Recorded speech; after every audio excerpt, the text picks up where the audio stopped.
how to backup Trust Wallet to iCloud. Hello guys and welcome back to the channel.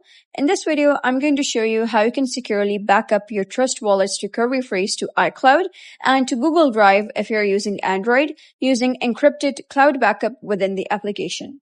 So let's get started.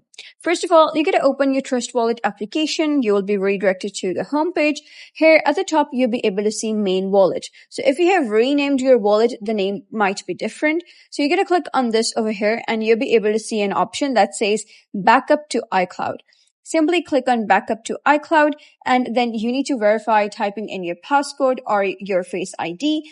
After that, you will be redirected to an interface like this where they will ask you to give your backup a name. So I'm going to let it be main wallet 1 and then click on continue. Here, you're going to set a password for your wallet. Make sure password does contain these characters and then you're going to click on set encryption password and then you're going to type in the password again. Then you're going to check both of these options, click on confirm. Then you're going to click on save. And that's it. That is how you can back up Trust Wallet to iCloud. So if you found this guide helpful, give it a thumbs up and don't forget to subscribe for more helpful tutorials. I'll see you in the next video.